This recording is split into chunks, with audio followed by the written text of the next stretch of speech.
A shiny silver SUV blocked his garage, no note, no apologies. When he confronted his entitled neighbor, she rolled her eyes and told him to chill, but by sundown her car was padlocked behind his gate. The HOA slapped her with fines, and the cops refused to help. What happened next? A week-long showdown that left the entire neighborhood cheering, and Karen scrambling to never cross him again. Saturday morning started like any other, coffee in hand, still half asleep. I was already debating whether to have pancakes or eggs for breakfast, my mind blissfully relaxed. Then I glanced outside and noticed a shiny silver SUV smack in the middle of my driveway, blocking my garage door entirely. No note, no explanation, just my driveway, her rules. At first I thought maybe a friend had dropped by unexpectedly. I grabbed my phone to check for missed calls or messages. Nothing. Confused and more than a little irritated, I stepped outside, the cold pavement against my bare feet jolting me fully awake. The SUV was freshly washed, glinting in the morning sun, with fuzzy dice swinging tauntingly from the rearview mirror, like it was proud of itself for being there. I knocked on a few neighbors' doors, hoping someone might know whose car this was. Eventually, Mrs. Thompson next door poked her head out, reading glasses perched on her nose. She let out a weary sigh when I described the car. "Oh, that's Karen's," she said, sounding almost apologetic. She mentioned needing extra parking, but I assumed she meant in her own driveway. Apparently not. Karen had moved into our neighborhood about a year ago, and in that time, she'd become infamous for her disregard of basic courtesy. She left her trash bins out for days, blasted music at odd hours, and generally acted like the entire street existed solely for her benefit. Now it seemed she'd decided to expand her territory into my driveway. My annoyance flared. I marched down to her house and rang the doorbell. No response. I waited, rang again. Finally, the door creaked open. Karen stood there, clad in leggings and an oversized sweatshirt, coffee cup in hand. The way she looked at me made it clear she felt I was disturbing her peace. "Yes?" she asked, her tone dripping with impatience. I forced a polite smile. "Hey Karen, your SUV is parked in my driveway. Could you move it, please?" She took a leisurely sip of her coffee, her eyes barely leaving mine. "Oh yeah. I had a friend over last night and ran out of space in my driveway, so I just parked there. I'll move it later." My blood pressure rose. When exactly is later, I tried to stay calm, but my jaw clenched. She shrugged. "I don't know. Sometime today." She said it like it was no big deal, as if blocking someone's garage door was a casual oversight. I felt my hand tighten on the door frame. "Karen, I need to use my garage. Could you move your car now?" She let out a theatrical sigh, rolling her eyes. "God, relax. It's just a driveway. Why are you so uptight about it?" That was the moment I realized it wasn't just about the inconvenience. It was about respect, something Karen seemed to lack entirely. "It's my driveway," I said, trying to keep my voice steady. "And you didn't ask if you could park there." She waved a dismissive hand as though batting away a fly. "Fine. I'll move it when I get the chance." Then she shut the door in my face, leaving me on her doorstep, stunned and fuming. Back at my house, I weighed my options. Calling a tow truck was tempting, but I quickly discovered that because this was private property, the initial cost would come out of my pocket. As satisfying as it would be to see her precious SUV hauled away, I wasn't keen on spending my own money to fix her mistake. I decided to give Karen one more opportunity to do the right thing. I shot her a text. "Hey, really need you to move your car now." She replied, "OMG, get a life. It's just a car." That response told me everything I needed to know about her sense of entitlement. Another text from me. "You're blocking my garage, or move it." Her response, "Chill, I said I'd get to it." Chill? The gall of that woman was astounding. She was acting like I was the one in the wrong, but if it was drama she wanted, I was about to give her a front row seat. I strolled into my garage, retrieved a heavy-duty padlock I normally used for my backyard gate, and walked back to my driveway. My property was fenced, and the gate was usually left open. Not today. I snapped the lock shut around the latch, effectively trapping her SUV inside my property. Then I snapped a few photos just in case and sent her a final message. "Your car is now safely stored in my driveway. Don't worry, I locked it in for you." As a final flourish, I mirrored her attitude. "OMG, why are you making such a big deal about this? You're so dramatic." Then I turned my phone to silent. Let her stew. Sure enough, within minutes, my phone started buzzing nonstop. Karen's messages flew in fast and furious. "What the hell? Open the gate right now. This is illegal." I couldn't stop grinning. So she cared about legality now? I typed one reply. Chill. I'll get to it later. Then I tossed my phone on the kitchen counter. I had packing to do. A week-long vacation was waiting for me, and Karen's crisis was not on my list of priorities. Since she wasn't in any rush to move her car, I sure as heck wasn't in a rush to unlock the gate. I loaded my suitcase into my own vehicle, which was safely parked inside my garage. The design of my property allowed me to drive out through a small side exit, so Karen's SUV stayed locked behind the main gate while I slipped away. The look on her face when she saw me pulling out was priceless. She was at the gate, shaking it like a rabid raccoon trying to tear through a locked cooler. She yelled, "Wait, where are you going?"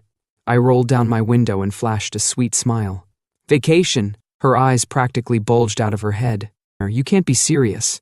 "Oh, but I am," I winked. "See you in a week, Karen." With that, I drove off, leaving her sputtering behind the locked gate. The first day of my vacation was heavenly. Crisp mountain air, scenic lake views, and zero entitled neighbors. But by mid-morning, my phone lit up with repeated notifications. At first, I resisted the urge to check, but after the 10th buzz, curiosity won out. Unsurprisingly, the messages were from Karen. "You have 5 minutes to get back here. I'm calling the cops. This is illegal. Where are you?" I chuckled, imagining her pacing around, absolutely livid. Did she really think I was going to abandon my vacation for her convenience? Then came a text from my neighbor Mike, a guy who thrived on neighborhood drama. He wrote, "Bro, I hope you're sitting down because Karen is losing her mind."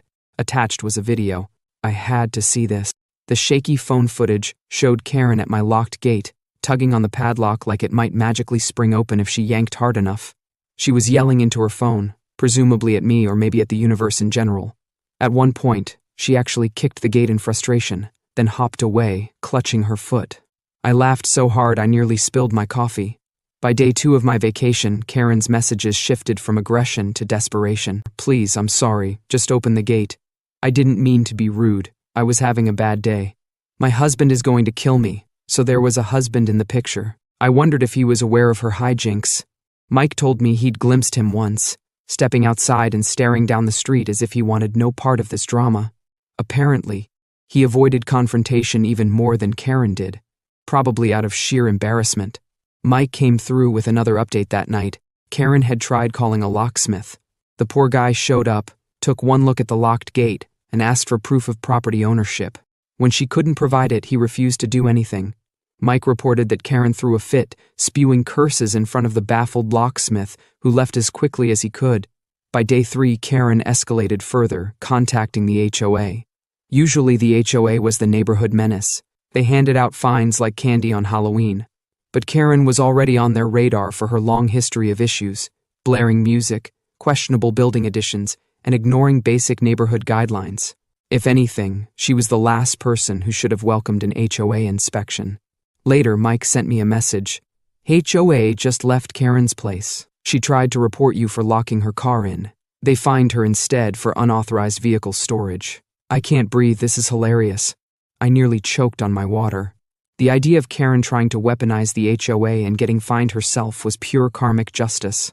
But the pinnacle of her desperation came on day 4, when she called the police. Mike, always ready with his phone, recorded the entire exchange from behind his curtains. 2 officers arrived, listened to Karen's sob story, then asked the obvious questions. "Did the homeowner give you permission to park in his driveway?" "No." "Did he ask you to move the car?" "Yes." The officers exchanged exasperated looks. One finally said, "Then there's no issue here. This is private property. He's allowed to lock his gate." "I need my car," Karen whined. "Should have moved it when he asked," said the other officer. They got in their cruiser and left, probably trying not to burst into laughter.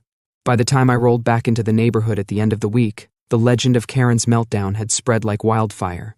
As I pulled into my driveway, blissfully empty, I saw Mike jogging over, barely able to contain his grin. "You missed an epic show," he said, still laughing. "Karen's been going crazy." I shrugged. "Sounds like justice was served. She hasn't even come out of her house much the last few days. She knows she lost." I hopped out, unlocked my gate, and swung it open. Sure enough, her SUV was still there, probably dusty by now. Strangely, she didn't appear, which was a disappointment. I was almost hoping for a final confrontation. With a casual stroll, I headed to her front door and knocked. After an interminable wait, the door creaked open, revealing Karen's scowling face. "Your car's free to go," I said. "Figured you might want it back." she huffed. "I should charge you for making me wait an entire week." I cocked an eyebrow. "Oh, we're talking about charging? Because I was thinking of invoicing you for parking fees." Her glare could have melted steel. "You wouldn't." I fished a folded paper from my pocket. $50 a day, times 7 days. $350. Cash or check, your choice. Her face turned an alarming shade of purple before she slammed the door. I strolled back to my house, chuckling. Sure enough, within the hour, her SUV vanished from my driveway. She slunk off without a single apology. I noticed the entire street was eerily quiet. Everyone was probably watching from behind their curtains, savoring the final act of this neighborhood drama. The following morning, I wandered outside with my coffee and took a deep breath of sweet, Karen-free air. No blocked driveway. No throbbing bass from an impromptu party. No trash cans littering the street. It felt like a victory parade in my own head. A couple of neighbors gave me thumbs up or approving nods. Clearly, word had gotten around. That's when my final touch of pettiness struck me. I hopped on the neighborhood Facebook group and posted a photo of my parking invoice with the caption, "Friendly reminder to respect other people's property. Parking fees can be expensive." The reaction was immediate and glorious. Mike wrote, "Dude, I can't stop laughing." Mrs. Thompson chimed in with, "I wish I'd thought of that." Another neighbor asked if Karen had actually paid. I replied, "Nope, but it was the thought that counted." Karen went completely off the grid for a while. No more driveway invasions, no more late-night ruckus. Then Todd, who lived a few houses down, commented on my post. "Saw Karen's car parked 3 blocks away the other day. Husband probably told her to take no chances." I nearly spit out my coffee. A week later, I was watering my lawn when Karen finally made an appearance. She was on the sidewalk, walking faster than I'd ever seen her move, eyes laser-focused on the horizon, clearly determined to ignore me. I called out, "Morning, Karen." She gave the most strained half-nod in existence and quickened her pace. I actually admired her perseverance in pretending I didn't exist. You might think this is where it all ended, but the drama had aftershocks. Karen had called the HOA on me, so the HOA decided to turn their full focus on her. They started fining her for every little rule she'd broken. Excessive trash bin time on the curb, lack of yard maintenance, noise complaints. She'd gone from neighborhood menace to the HOA's favorite target in record time. I'd normally feel a little sympathy for someone buried under a pile of HOA fines, but this was Karen we were talking about. She'd spent so long flouting rules that she was bound to get hit eventually. It just so happened that my locked gate gave the HOA the perfect excuse to clamp down. According to Mike, she spent days trying to find some obscure regulation she could use against me, but my property was impeccably maintained. No unapproved structures, no late trash bins, nothing she could latch onto. As the weeks passed, neighbors openly joked about watching the clock whenever they saw Karen, just to remind her that some of us actually respect community rules. She never once admitted wrongdoing, but she never parked in my driveway again either. It was an unspoken acknowledgement of defeat. These days the neighborhood is quieter. Karen still lives here, but she's more subdued. People say hi to her out of politeness, and she mumbles back a greeting, but she avoids lingering conversations. The ghost of her misdeeds lingers, though. Everyone remembers the week she held my driveway hostage, and how spectacularly that backfired. Some neighbors occasionally bring up the story, asking me if I'd ever go through that hassle again. I just grin and say, I'd do it twice. The sense of satisfaction I got from standing my ground is something I won't soon forget. Karen's meltdown may have provided the neighborhood with a week of top-tier entertainment, but it also reminded all of us that a little backbone goes a long way. I also learned that small acts of boundary setting can inspire others. A few days after I got back, Mrs. Thompson told me she finally confronted a different neighbor about letting their dog roam off leash. She said watching me handle Karen gave her the nudge she needed to stand up for herself. It seems that by locking Karen's SUV in my driveway, I inadvertently unlocked a sense of empowerment among my neighbors. The best part? Even the local HOA gossip circle seems to have turned Karen's fiasco into a cautionary tale. Mike overheard them discussing the driveway incident as a prime example of what happens when you ignore common courtesy. Rumor has it they're even considering revising some of the neighborhood guidelines to prevent anyone else from pulling a similar stunt. Karen's poor decision-making might actually spark a positive change. Ironic, right? So what's the moral of the story? Never underestimate the power of a well-placed padlock and a perfectly timed vacation. Entitlement may run deep, but it's no match for someone who's had enough. Karen's SUV became a legendary tale around here. People still ask me if it really stayed locked up for an entire week. And me? I'm still savoring the sweet satisfaction of victory, sipping my coffee each morning in a driveway that remains blissfully mine. Remember, it's not just about a blocked garage, it's about standing up for yourself when someone tramples on your rights. Sure, I could have called a tow truck or the police immediately, but sometimes a little creative payback is far more memorable. And judging by Karen's skittish avoidance these days, I'd say the message sank in loud and clear. If you've ever dealt with a neighbor like Karen, you know the frustration that comes from that level of entitlement. But the next time someone tries to walk all over you, just think about how satisfying it can be to lock them out, or in this case, lock them in. And if you find yourself in a similar situation, maybe you'll remember this story and take a page from my book. Until next time, stay vigilant and watch your driveway. You never know when a Karen might decide it's hers for the taking. In the end, a little boundary setting can go a long way toward preserving your sanity and your property. As for me, I'll be here, calmly sipping my coffee, smiling at the thought of that locked gate, and enjoying every second of a life free from driveway thieves. Cheers.